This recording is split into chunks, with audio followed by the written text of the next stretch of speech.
bonsoir chers auditeurs. Ce soir, nous recevons Monsieur K pour notre 37e émission d'Orage d'Acier, donc moi-même Xavier Javel, votre serviteur. Donc le thème de l'émission ce soir, ce sera de Murakami au plug anal.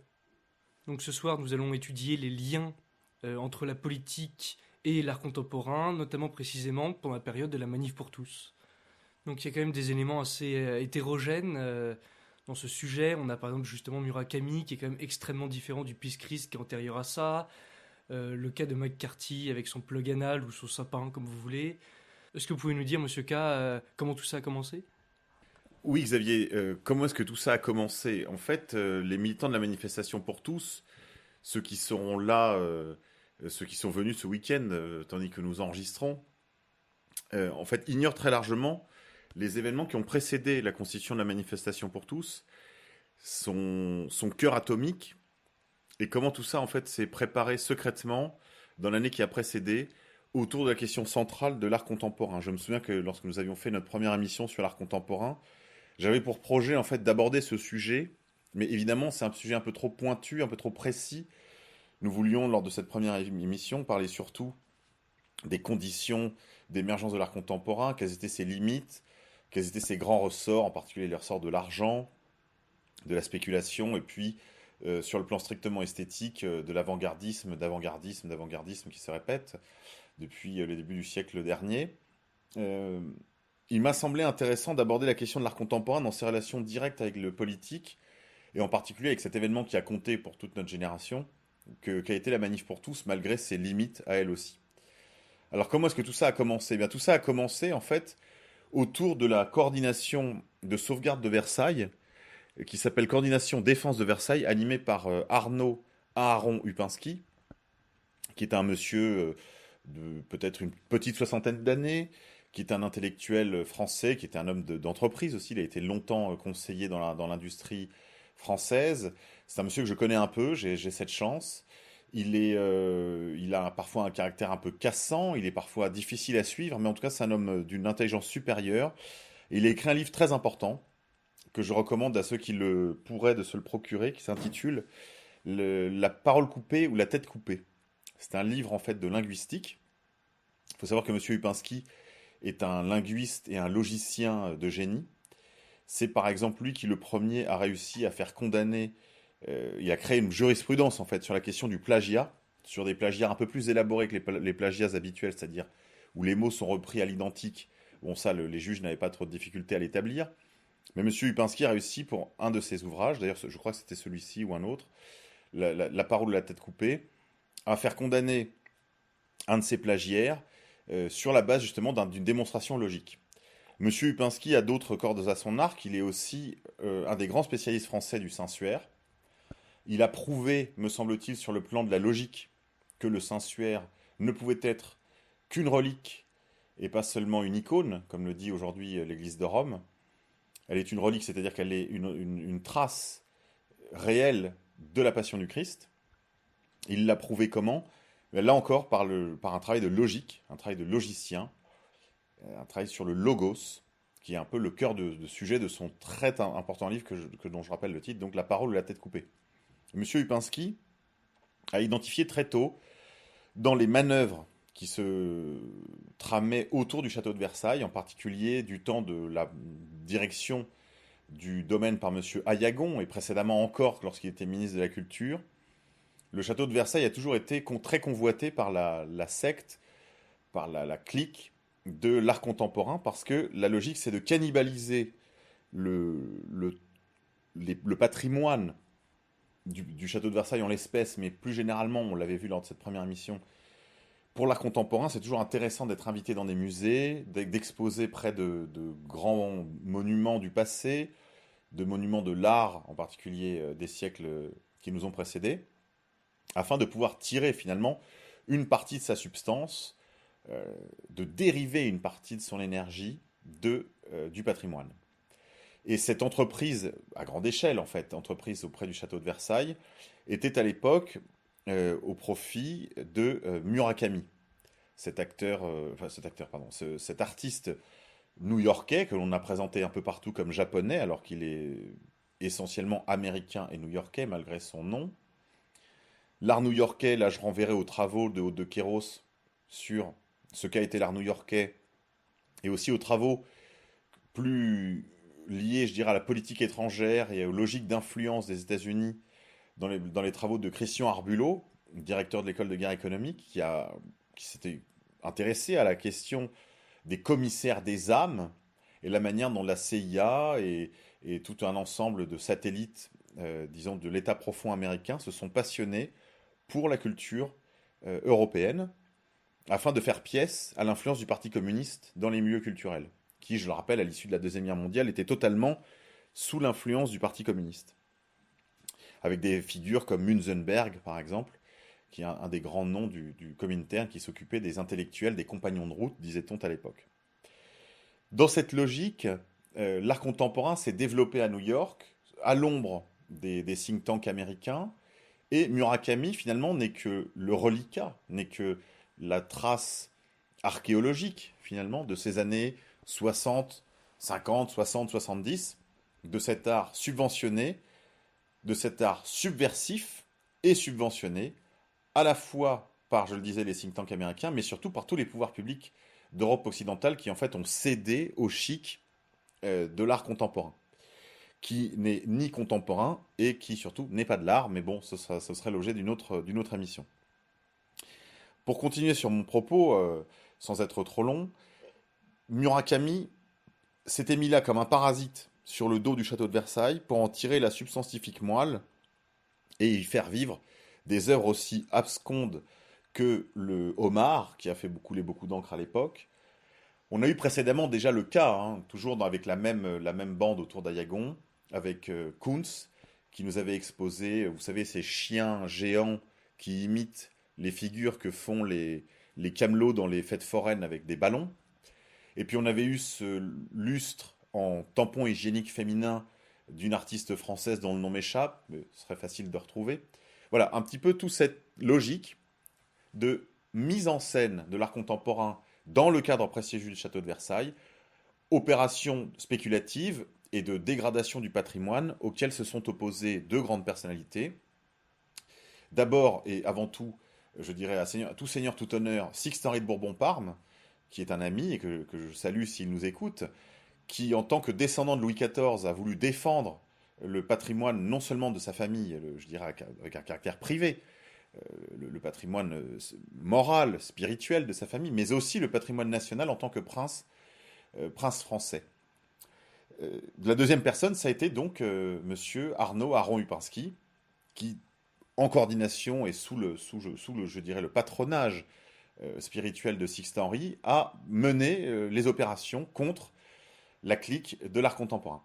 En même temps, a émergé un autre môle de résistance à la présence de Murakami et des autres artistes contemporains à Versailles, mais avec un style beaucoup plus réactionnaire, si vous voulez. C'était les opérations consistaient essentiellement à faire des prières de réparation à genoux dans la rue, près de la grille du château, et pas du tout de mettre en œuvre une critique savante de l'art contemporain et de contrer, à la fois sur le plan politique, sur le plan de la communication, sur le plan de la contestation de cet art contemporain pour ses motifs principalement crapuleux, en fait, parce que c'est d'abord une fraude, et surtout pour le lucre, parce que c'est aussi un produit spéculatif.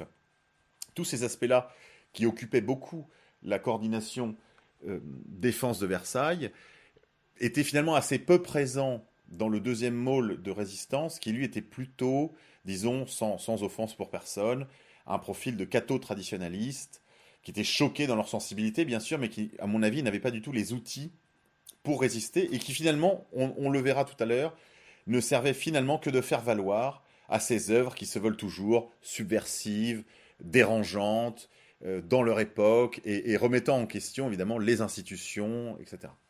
Vous voyez un peu la logique. Là, on pourrait dire que, d'une certaine façon, cette deuxième môle de résistance à la présence de l'art contemporain cannibale de Versailles était le sparring partner, comme on dit en boxe. C'est ce boxeur qui boxe avec vous pour vous entraîner, des artistes contemporains. Ils étaient leur caution, je dirais, de leur caractère subversif. Ils garantissaient le caractère dérangeant des œuvres et des artistes. C'est comme ça que les choses ont commencé. C'est comme ça qu'a commencé la mobilisation.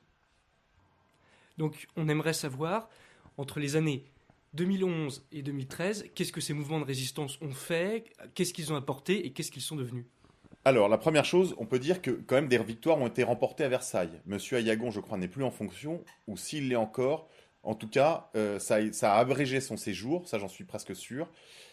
D'autre part, cette résistance, en particulier le môle autour de Monsieur Upinski et de Sixte-Henri de Bourbon-Parme, ont permis de réduire considérablement la portée institutionnelle de cette opération de cannibalisation. Elles ont, à mon avis, abrégé le séjour de ces artistes. Les choses se sont, en un certain sens, gelées, c'est-à-dire que ce genre de choses se continuent de se produire, pas forcément à Versailles, mais ailleurs. On voit aussi que finalement l'attention des grands acteurs du secteur s'est détournée de la France, alors peut-être pour d'autres raisons, mais je pense là à Monsieur Pinault, par exemple, qui a abandonné l'idée de construire son musée collection sur l'île Seguin et qui l'a maintenant installé à Venise. Je pense également à, je dirais, la discrétion assez générale que l'art du régime, qui est cet art contemporain, a adopté pendant ces années-là. Je pense que des vrais coups leur ont été portés, mais évidemment, ils ont du mal à l'avouer. D'autre part, une autre victoire, je dirais, qui est plus idéologique, celle-là, c'est dans la presse. On a réentendu l'ancien conservateur du musée Picasso, Jean Clair, redonner de la voix contre l'art contemporain. On a entendu de nouveau, en particulier, je me souviens d'un dossier dans Marianne, de l'aspect spéculatif de l'art contemporain. Peut-être aussi ça a découragé des vocations, je dirais, de Monsieur Jourdain de l'art contemporain, c'est-à-dire de collectionneurs qui se sont peut-être dit qu'il y avait peut-être anguille sous roche. Il me semble que des coups très sérieux ont été portés. Alors, comment se développe ensuite la résistance? Vous allez voir, on va changer d'art. On n'est plus dans l'art, on va dire dans l'art plastique, on n'est plus dans les installations. On va passer dans le théâtre, mais le problème va demeurer le même. Et on va comprendre qu'en fait, ce Kulturkampf, ce combat culturel, va s'enraciner, se prolonger sur de nouveaux champs d'opération et va nous mener progressivement vers la maturation de ce que va être la Manif pour tous. Alors, j'ai un doute sur la chronologie, j'aurais dû préparer cela, mais enfin, les éléments sont là. Je crois que l'événement suivant, ce sera l'exposition du Peace Christ à Avignon. Là va se focaliser l'attention des catholiques traditionnalistes de Civitas sur cette œuvre blasphématoire, mais qui avait déjà connu une première fortune aux États-Unis pour les mêmes motifs. Ce que raconte régulièrement Odo Kéros au sujet de cette œuvre d'art et de son artiste, c'est que aux États-Unis, cette querelle a déjà été portée jusque devant la Cour suprême américaine. Ce qui a été décidé par le juge suprême américain, c'est qu'on a évidemment le droit, en vertu du premier amendement, de dire ce que l'on veut et donc de réaliser les œuvres plastiques que l'on veut, que cette œuvre d'art pouvait évidemment être exposée, réalisée, etc.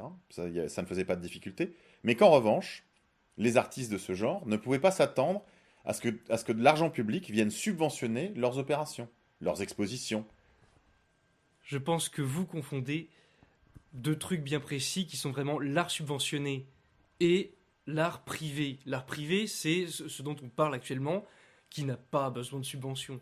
Je vous l'ai déjà dit, il a absolument pas besoin de subvention. Le Murakami, ils vont très bien. D'ailleurs, en ce moment, je vous conseille d'aller le voir parce que c'est très intéressant de connaître son ennemi, etc. Il expose à la Galerie Perrotin, qui est le Vatican de l'art contemporain en France et même en Europe. C'est tout à fait le fond de l'affaire. Ce que je reproche, moi, à Murakami et à ses semblables, ce n'est pas de réaliser leurs œuvres ou de les exposer, c'est de cannibaliser des lieux qui relèvent du patrimoine national, qui sont des lieux publics, qui très souvent, en fait, sont des lieux qui relèvent même, je dirais presque du domaine de la couronne, comme on disait dans l'Ancien Régime. C'est-à-dire que là, on est au cœur de l'identité même de la France, sujet sur lequel insiste beaucoup, d'ailleurs, M. Upinski. Ce que nous reprochons à ces artistes, ce n'est pas leur réalisation. Ça, ils vont dans une société ouverte, mais on y reviendra quand on parlera du théâtre. Dans une société ouverte, il ne s'agit pas d'inspirer un esprit d'autodafé, de destruction des œuvres, mais au moins d'obtenir le résultat qu'ont obtenu les Américains, c'est-à-dire que ces œuvres ne soient subventionnées sous aucune forme. Et c'est ça le résultat du Peace Christ aux États-Unis dans les années 70. Ça ne date pas d'hier, ça va faire 40 ans. Dans les années 70, la Cour suprême américaine a décidé que ces œuvres ne devaient jouir d'aucune subvention publique. Et là, on va y revenir au moment du théâtre et pour le Peace Christ, mais là, à Avignon, voilà ce qui se joue. À Avignon, c'est la même chose, c'est toujours des institutions para-étatiques, para-publiques. Le Palais des Papes, c'est un musée aujourd'hui qui est un musée national, il me semble. Donc, ce qui est gênant, si vous voulez, c'est que en fait, ces œuvres d'art n'ont pas de public. Ou alors, si elles ont un public, on aimerait les voir organiser leurs affaires en circuit fermé, sans venir perturber les questions qui relèvent strictement du patrimoine. Alors pour intervenir, parce que je connais justement un peu le château de Versailles, c'est quelque chose qui m'intéresse beaucoup. Justement là, c'est pas l'art contemporain qui est venu et qui a quitté sa bulle vers la sphère publique. Au contraire, c'est la sphère publique qui a demandé, notamment à Yagon, c'est le premier à avoir fait ça. C'est le premier à avoir dit à Jeff Koons, je veux qu'il y ait des pubs L'Oréal chez moi, je veux qu'il y ait des artistes comme ça chez moi, etc. Donc ils étaient déjà en circuit fermé, ils continuent à faire en circuit fermé, et c'est comme ça qu'ils marchent le mieux. Mais c'est au contraire, c'est le public qui est venu les chercher. C'est l'État, notamment français, belge, c'est très européen. Hein.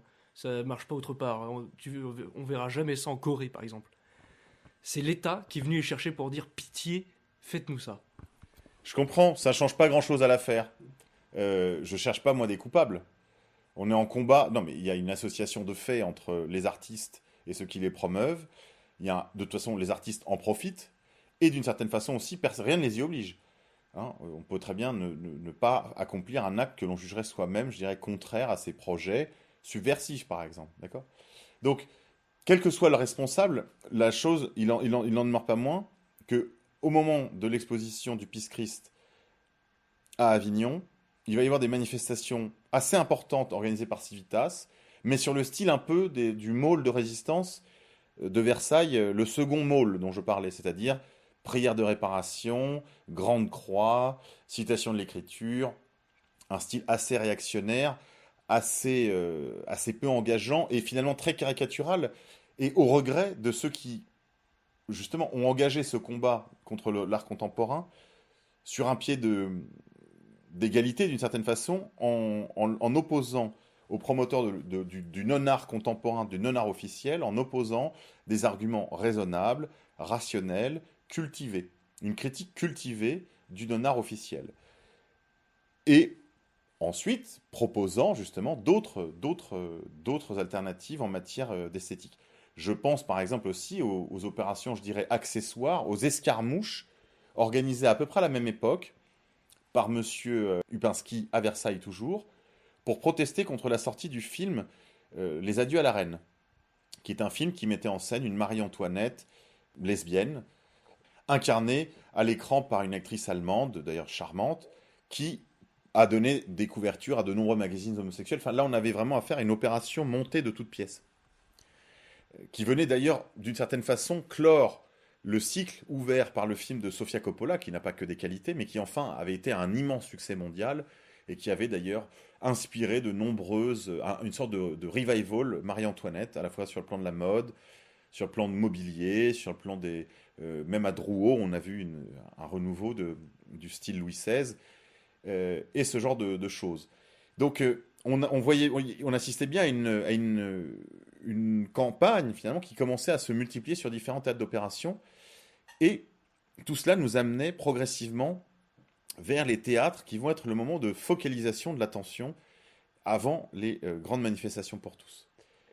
On peut citer certaines actions qui ont été faites justement dans ce milieu-là, certaines organisations, des petits groupes qui ont réagi fermement certaines fois sur des sujets plus ou moins intéressants. Est-ce que vous pouvez nous parler de ça ? Mais écoutez, Civitas à ce moment-là prend position, je dirais, d'avant-garde en matière d'organisation. Il faut revenir un peu dans le contexte. À ce moment-là, les catholiques sont très marginalisés au Front National. L'ensemble de Chrétienté Solidarité est dehors. Les catholiques ne sont plus du tout considérés au Front National. Ils ne sont plus organisés, il n'y a plus de courant. Même s'ils y ont encore quelques figures éparses, pas du tout groupées, pas du tout organisées. Et donc, d'une certaine façon, ce courant national catholique se réorganise de l'extérieur. Un groupe comme le le Renouveau Français Garde Franque, qui a été longtemps en soutien de Bruno Gollnisch, est sorti du Front National depuis plusieurs années maintenant. Et finalement, toute cette énergie se retrouve dehors et cherche à s'exprimer. Le théâtre va leur donner l'occasion à la suite du Pisse-Christ, qui sera dégradé par un militant de cette mouvance nationale catholique, le théâtre va leur donner l'occasion de repartir à l'offensive. La première pièce qui va attirer leur attention, c'est la pièce de Castellucci, qui a été produite au Festival d'Avignon cette année-là, et elle est programmée au théâtre du Châtelet, je crois, ou le théâtre de la Ville, je ne sais plus. Enfin, sur la place du Châtelet à Paris, pendant l'automne, donc autour de la fin du mois d'octobre, début du mois de novembre 2011. Les militants nationaux catholiques vont s'inviter dès les premières représentations. Plusieurs groupes, d'ailleurs, vont entrer en concurrence pour prendre le leadership de la contestation contre la pièce de Castellucci, qui est réputée blasphématoire. Que reprochent les militants nationaux catholiques et nationalistes à la pièce de Castellucci? Ils lui reprochent essentiellement de montrer un vieil homme nu sur scène qui nage dans ses excréments, qui montre une figure très dégradée finalement de l'être humain dans sa solitude, dans sa vieillesse. C'est ça le projet de Castellucci, c'est de montrer la misère de la vieillesse, la misère humaine, dans des situations, par des sortes de tableaux, comme ça, qu'il met en scène, pour montrer cette fragilité et cette misère de la condition humaine. Les nationaux catholiques et les nationalistes y voient une offense à la figure du Christ parce que un tableau du Quattrocento italien sur le concept du visage du Fils de Dieu, pardon. Il me semble que c'est un tableau de Fra Angelico, mais je n'en jurerai pas. On voit en fait lors d'une scène se répandre un liquide noir qui coule sur un écran où est projeté le visage du Christ, ce visage très hiératique, presque une icône du Quattrocento italien. Et sur ce visage très beau, très hiératique, très pérenne, une sorte d'image un peu archétypale du Christ, se déverse ce liquide sombre. Il y a polémique, certains nous disent que c'était de la merde revendiquée par Castellucci lors de sa production lors du Festival d'Avignon. Moi-même qui étais très impliqué dans toutes ces opérations, je n'ai jamais réussi à établir le vrai du faux, parce qu'il y avait des démentis. Moi-même, je n'ai pas vu la pièce. Même si j'y ai été invité par une militante de l'époque, Myriam Picard, je n'ai pas pu m'y rendre. On devait s'y rendre d'ailleurs avec Jacques de Guilbon, au cœur de cette polémique, au moins pour se faire une idée, parce qu'il est difficile de parler des choses sans les connaître. Je tiens d'ailleurs à signaler par parenthèse que du fait de l'intervention des militants nationaux catholiques et nationalistes, la pièce a été reprogrammée, prolongée dans sa production au théâtre de la Ville, je crois, une dizaine de jours, parce que, évidemment, ça avait suscité l'intérêt, et donc des gens avaient demandé à réserver des places, et donc ils avaient prolongé, finalement, l'événement, remplissant parfaitement, en l'espèce, le rôle de sparring partner dont je parlais tout à l'heure concernant le Pisse-Christ. Le Pisse-Christ, cette œuvre, je vous rappelle, d'un crucifix du Christ plongé dans l'urine et le sang de l'artiste cubain, qui était un élève de Duchamp. On est un peu dans le même registre, hein, et un peu les mêmes ressorts. Donc je reviens à ma décision américaine, pas d'argent pour cet art. Il nous semblait à nous, les quelques militants un peu plus roués, un peu plus mûrs, un peu plus madrés, qu'il fallait s'en tenir à une ligne qui rejetterait l'esprit d'autodafé, l'esprit de destruction des œuvres, qui rejetterait aussi l'esprit de censure qui était très largement porté par les militants à la fois du Renouveau Français, mais aussi de Civitas, qui demandait la déprogrammation de ces spectacles. Il nous semblait que c'était un message inaudible dans une société ouverte. Pour vous dire tout à fait le fond de ma pensée, Xavier, je suis pour la censure, mais dans une société ordonnée. Dans une société ouverte et libérale, il me semble que chaque opinion doit avoir les droits de s'exprimer, mais dans ce cas-là, dans un cadre, je dirais, absolu, dans le cadre absolu du premier amendement américain. Et que les meilleures idées gagnent, d'une certaine façon. Hein. Il ne peut, dans ce cas-là, n'y avoir aucune censure. Aucune censure des idées, en tout cas. Peut-être on peut y avoir une censure des spectacles offensants, mais en tout cas pas des idées. Nous ne sommes pas du tout dans cette situation. Nous sommes dans la situation des lois scélérates, Fabius, Guesso et Pleven, etc. Et nos amis et camarades des autres organisations voulaient, quant à eux, finalement, à la fois la censure d'une part, et l'autodafé de l'autre. C'était à la même époque que Charlie Hebdo a été l'objet d'un incendie volontaire qui l'a obligé à être hébergé dans les bureaux de Libération à l'époque. On avait déjà mis ça sur le compte des musulmans, suite aux publications des caricatures de Mahomet, mais nous n'en étions pas encore arrivés aux attentats de Charlie Hebdo avec les morts que vous savez. Mais déjà à l'époque, il y avait autour de Civitas un ensemble d'organisations islamiques qui voulaient venir finalement seconder la démarche de Civitas, voire la doubler. Il y avait les cavaliers de Forzan Alizane, qui est ce groupe nantais dont le leader est aujourd'hui, je crois, sous les écrous il est soupçonné en gros d'association à visée terroriste. Il était déjà connu des services de police à l'époque, mais enfin il s'était rapproché, non pas de Civitas, mais en tout cas des manifestations, pour dire qu'en gros, les derniers qui défendraient le Christ, le prophète Issa, comme ils disent, ce seraient les musulmans, et que d'une certaine façon, le meilleur pour tous ces gens, c'était de se convertir à l'islam.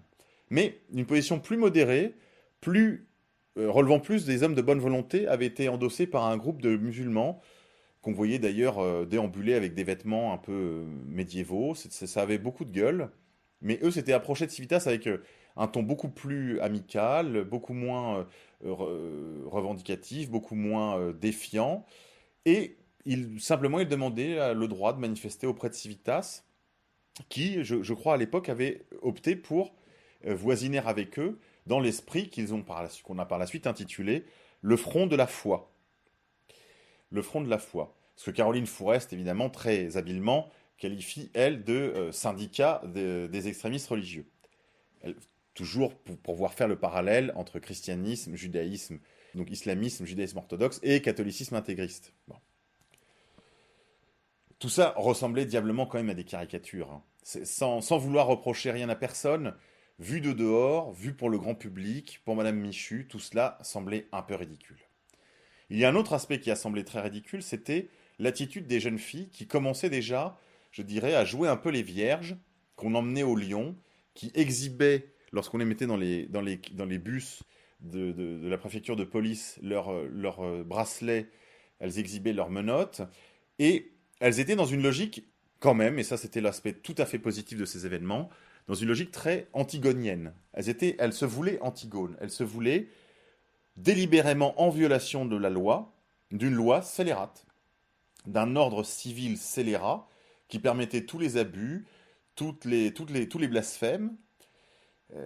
Et d'une certaine façon, ça a été les premiers signes de cet esprit de protection de la légitimité contre l'ordre légal. Ça, c'était vraiment une chose très, à la fois intéressante et précieuse, et un peu ridicule. Il y a une autre chose qui se joue à ce moment-là. Civitas n'est plus l'organisation politique de la Fraternité Saint-Pie-X. D'une certaine façon, elle prend du champ à l'égard de la Fraternité Saint-Pie-X. Elle est à ce moment-là dirigée déjà par Alain Escada, qui vient de passer du mouvement jeune de Civitas qui s'intitulait France Jeunesse Civitas, et qui prend donc la direction, je dirais, du pôle adulte de Civitas, et qui veut l'amener là où il l'a amené maintenant, c'est-à-dire à être, à proprement parler, un parti politique, autonome, assez largement autonome de la Fraternité Saint-Pie-X, même si, là aussi, un agenda, on pourrait dire presque occulte, de la Fraternité Saint-Pie-X pesait sur tous ces événements. Je crois que c'est intéressant de faire une parenthèse à ce sujet. Les catholiques traditionnalistes et les catholiques en général, je vous l'ai dit, étaient marginalisés au Front National. Ils s'étaient reformés un petit peu dans Civitas selon les formules assez classiques de Ictus, de l'œuvre de Jean Housset. Enfin, c'est un petit peu les mêmes formules. D'ailleurs, que ce soit selon la frate Saint-Pie-X, la frate Saint-Pierre ou les gens qui sont dans l'église mainstream. C'est un peu les mêmes formules cléricales, si vous voulez, qui président à tout ça.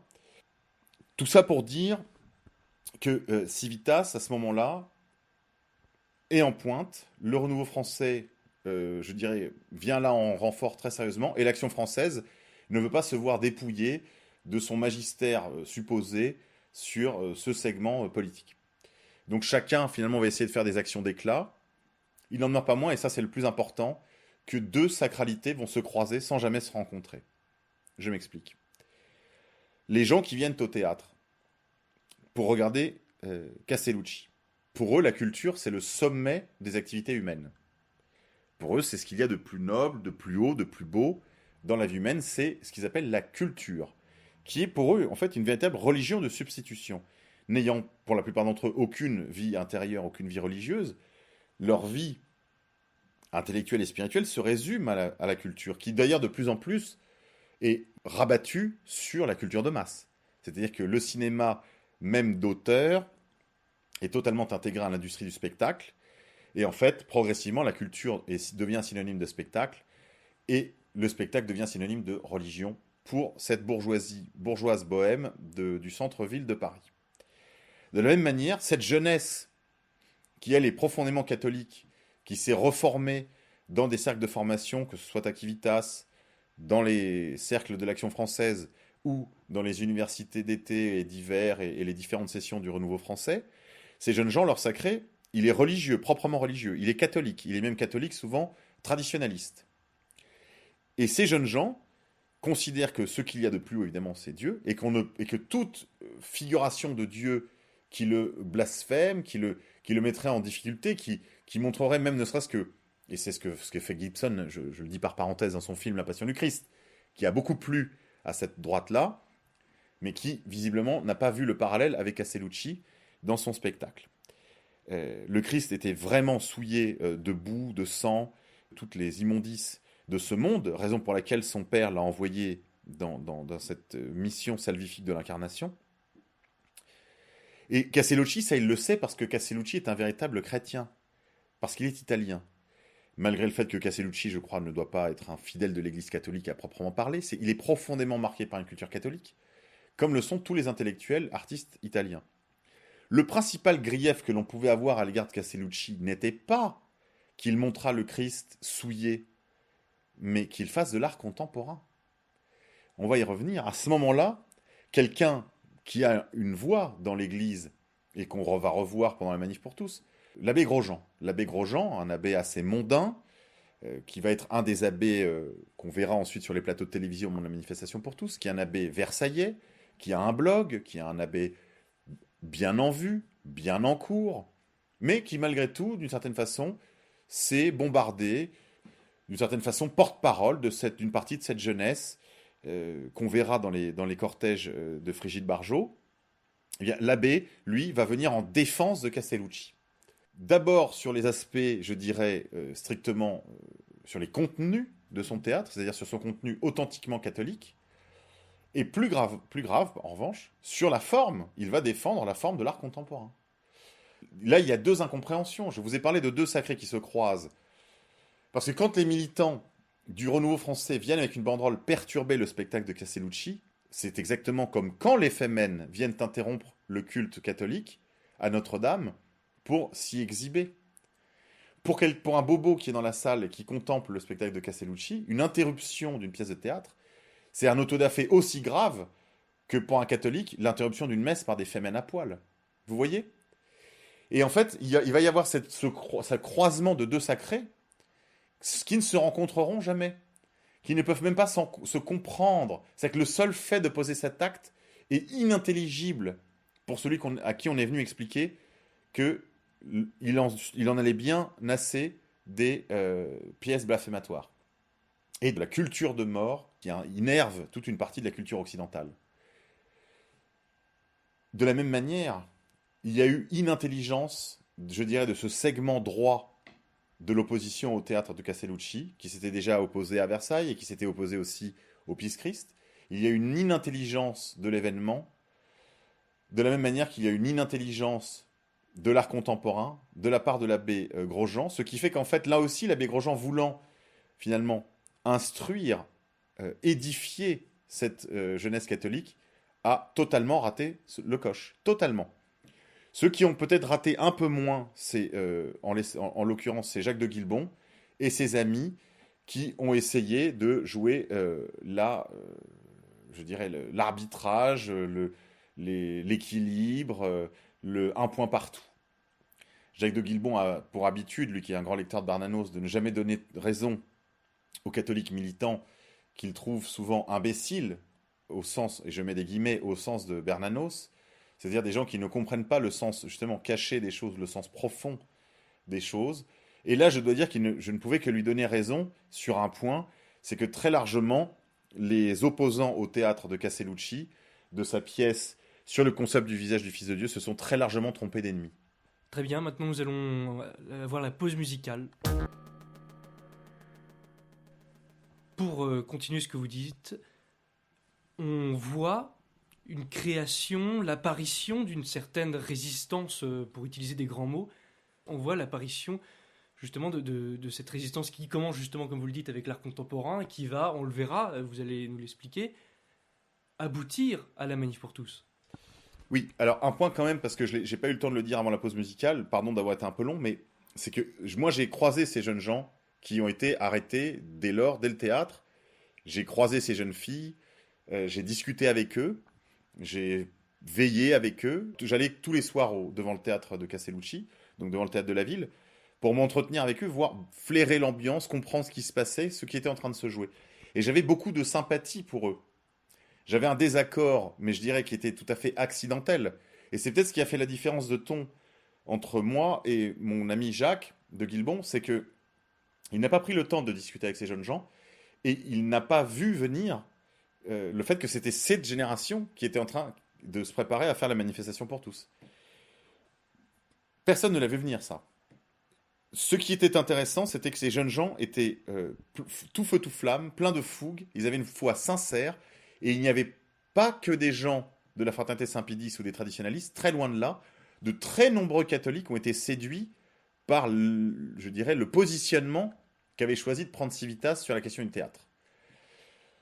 Je vous ai dit avant la pause musicale que très certainement toute cette opposition qui était éminemment sympathique et qui peut-être n'avait pas entièrement tort d'ailleurs d'être là. Attention, il n'avait très certainement pas entièrement tort d'être là, même si, je vous le disais, je pense que le tort principal, c'est qu'on s'est trompé là aussi de revendication. La revendication aurait dû être pas un centime, pas une subvention publique pour cet art. Si vous voulez organiser vos représentations, vous les organisez dans le secteur privé. Bon. Secteur privé, évidemment, sans un seul euro de subvention. Entendons-nous bien. Ils se sont trompés de clients. Ils se sont trompés, à mon avis, aussi assez largement de revendication. La revendication, je vous l'ai dit, c'était une revendication d'autodafé et de censure. Destruction des œuvres et interdiction des spectacles. Ce qui, je le répète, dans une société ordonnée me paraît tout à fait admissible, concevable, nécessaire, mais qui, dans une société ouverte, ne me paraît pas défendable parce que très difficile à expliquer à la population. Et moi, je ne suis pas là, nous ne sommes pas là, militants nationalistes conséquents, pour servir la soupe à l'artiste du Peace Christ, à Castellucci ou à Golgotha Picnic. Voilà, on en vient au deuxième opération de théâtre. Ce sera Golgotha Picnic. Cette pièce sera organisée au théâtre du Rond-Point, cette fois, par Monsieur Rive, qui est un proche. On a vu d'ailleurs à l'époque tout le gouvernement se présenter à son théâtre pour assister à cette pièce authentiquement alors blasphématoire qu'était Golgotha Picnic. Je n'ai pas vu la pièce, je ne l'ai pas lue non plus. Pardon de parler cette fois-ci, c'est pas dans mes habitudes, de choses que je ne connais pas. Mais là, je dois dire que ça allait beaucoup trop loin en matière blasphématoire pour que je puisse ne serait-ce que m'y pencher un peu. Le risque était trop grand de tomber la tête la première. Donc je n'y ai pas été et je n'ai pas non plus participé aux protestations parce que déjà le style avait été très largement détourné par l'archevêché alors. L'archevêché ne voulait pas voir Civitas être en première ligne de ces contestations. Il ne voulait plus voir ces jeunes filles de 20 ans, 22 ans, dans les camions embarquées par la maréchaussée alors qu'elles étaient ses paroissiennes. D'accord ? Il voulait isoler Civitas. Et donc, il fallait envoyer en première ligne des grands témoins catholiques pour envoyer un signal de désapprobation, et en tout cas pour tenir sa meute. Pour le coup, là, tout était absolument motivé. Là, on avait vraiment affaire à une pièce très gravement blasphématoire. On a envoyé Jacques de Guilbon, Frigide Barjot et Michael Lonsdale, l'acteur de presque 80 ans maintenant, qui avait incarné un personnage qui avait séduit toute la France, le père abbé des moines de Tibérine dans le film Des dieux et des hommes, et qui, depuis, continue aussi une carrière, je dirais, d'acteur catholique dans la cité, c'est-à-dire qu'il affiche ses convictions. On avait envoyé ces grands 3 témoins-là, à un jeune journaliste, encore que Jacques commence à blanchir sous le harnais lui aussi, Frigide Barjot, qui était la catho déjantée médiatique d'avant la Manif pour tous, hein, remettez-vous avant, hein. Et puis Michael Lonsdale, on va dire le patriarche, artiste, acteur, reconnu, ayant incarné un personnage qui a fait l'unanimité en France dans un beau film très populaire qui a fait des millions d'entrées en salle. Bon. Et là, finalement, l'archevêché, sous la direction de Monseigneur André XXIII, a réussi à éteindre quelque part l'incendie. Des protestations ont eu lieu, mais ils avaient repris le contrôle. Que se passe-t-il? L'été approche. Civitas sait que le gouvernement prépare une loi sur le mariage dit pour tous. Le pseudo-mariage des personnes de même sexe. Civitas fourbit ses armes et commence à faire des campagnes anti-Hollande, des campagnes très politiques, d'affichage de rue très politiques. Civitas n'est plus une organisation ou une ligue de vertu strictement catholique. Elle commence à s'intéresser, je dirais, à l'ensemble du secteur politique. L'été approche, Civitas annonce qu'à la rentrée, au mois d'octobre, il fixe déjà une date, il commence à afficher, il y aura une manifestation nationale à Paris contre ce qui va devenir la loi Taubira. Avec quelques camarades, nous organisons cet été-là notre université d'été au château de Lignières et nous l'intitulons « Sur la question du mariage pour tous ». Nous allons préparer, pendant l'été, la riposte dès la rentrée. Nous allons à cet effet travailler avec Gérard Leclerc, qui est un fin connaisseur de la mobilisation de 1984 de la manifestation contre la loi qui mettait fin à l'école libre, les grandes manifs de 84. Il a même écrit un livre à ce sujet, et nous allons prendre pour modèle ces manifestations de 84, même si peu d'entre nous, évidemment, ne rêvaient à mettre des millions de gens dans la rue. Ça nous semblait un objectif inatteignable. Mais enfin, c'était l'objectif sublime que nous étions fixés. La manif pour tous commence à s'organiser dès le mois de septembre, vers la mi-septembre, une grande réunion, 50 acteurs. Avant l'été, moi j'avais commencé à rencontrer des gens, mais pendant toute la période de la manif pour tous, il ne va rien se passer sur le plan artistique ou culturel. Sinon, un point important quand même, c'est les codes graphiques de la manifestation pour tous qui vont progressivement s'affirmer comme étant je dirais, des détournements prostitue de la culture graphique, de la culture visuelle de mai 68. Dans une logique, en fait, antilibérale libertaire. Donc là, il y a vraiment je dirais un retournement dialectique de cette culture visuelle et graphique pro-situ, post-situ, entre autres par les travaux qu'avait accomplis la jeune droite parisienne autour de 10 années de blog, que ce soit Albator, animé par Tanred, Duce et Gabbana, Zentropa, Orage d'Acier et quelques autres. Je pense aussi à Police Parodique du Monde. Tous ces blogs qui, pendant 10 ans, ont travaillé la culture graphique de la droite insurrectionnelle parisienne, va se retrouver très largement dans les choix graphiques de la manifestation pour tous. Ça, c'est quand même un point important qui a laissé une très forte empreinte sur les analystes, les critiques de gauche tels que Gaël Brustier, par exemple. D'accord, très bien. Mais mis à part cette parenthèse de la manif pour tous, comment est-ce que justement l'art contemporain revient dans le jeu? Alors, l'art contemporain va revenir pour défier les formes de résistance les plus efficaces, celles qui porteront les coups les plus sérieux au gouvernement et à sa politique. Je pense là, en imitation d'ailleurs de ce qui se passait en Turquie alors, aux sentinelles, ces veilleurs debout, silencieux, qui s'espacent sur les grandes places de France, en particulier sur la place Vendôme, en face du ministère de la Justice. Ils vont poser une œuvre de défi contre ces sentinelles, contre ces veilleurs silencieux et debout. Ce sera le sapin de Noël de McCarthy, qui à la même époque d'ailleurs est exposé au Palais de la Monnaie. McCarthy, c'est cet artiste connu qui fait des nains de jardin portant des plugs anales dans les bras. Voilà. Souvent en chocolat.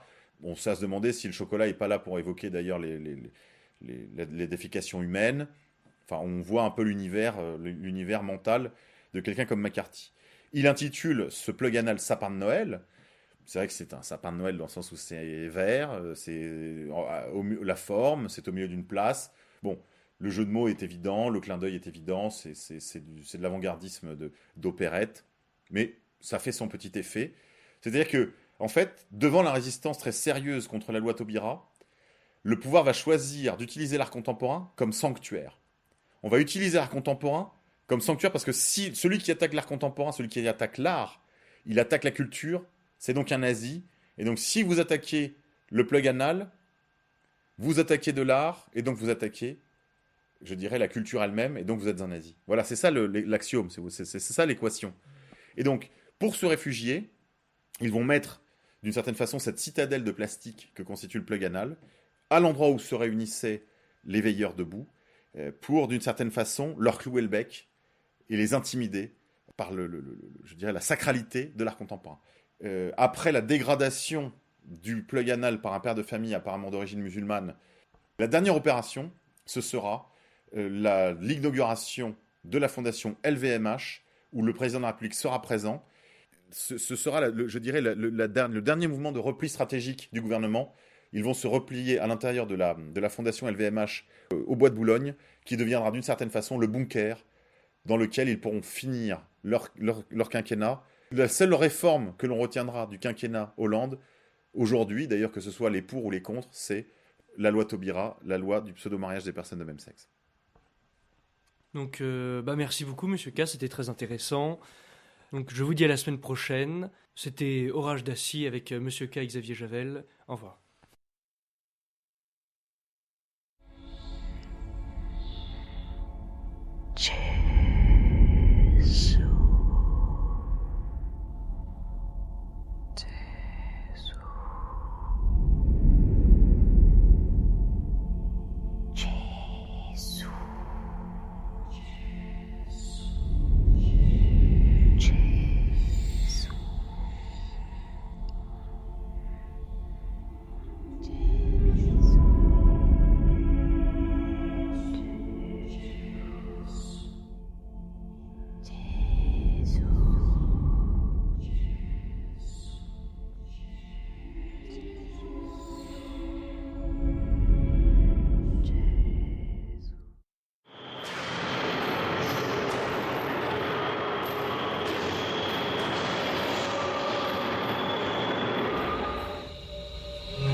Depuis une semaine, ils sont une petite centaine de catholiques proches de mouvements intégristes à manifester ici.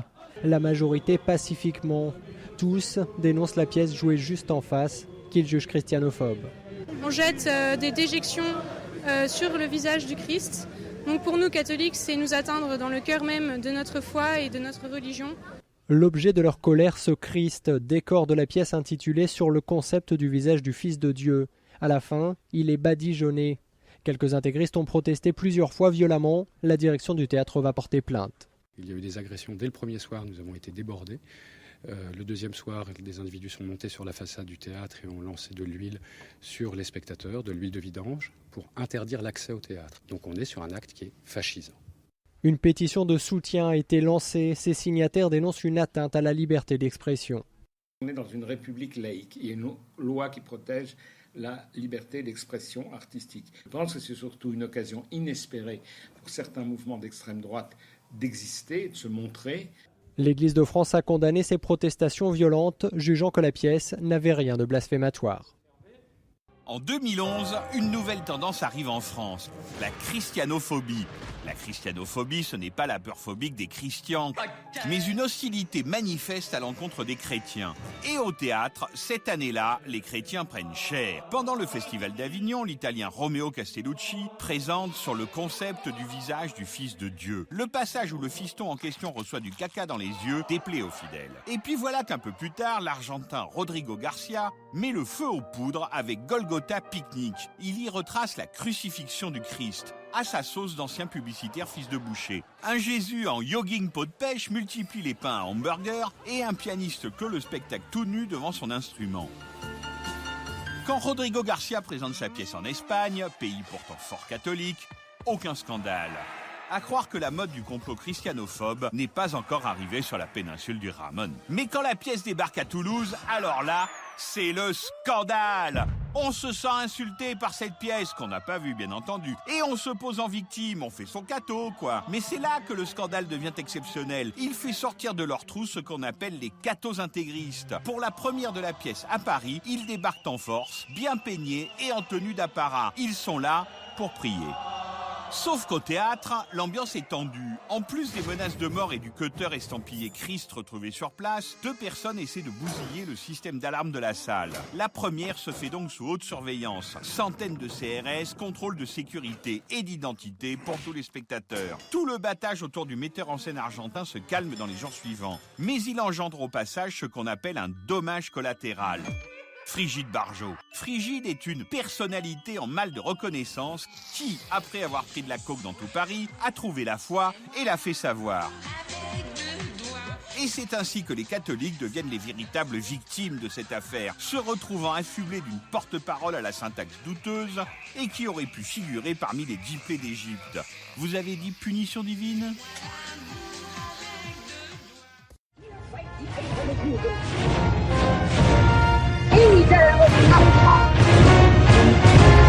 Surprise!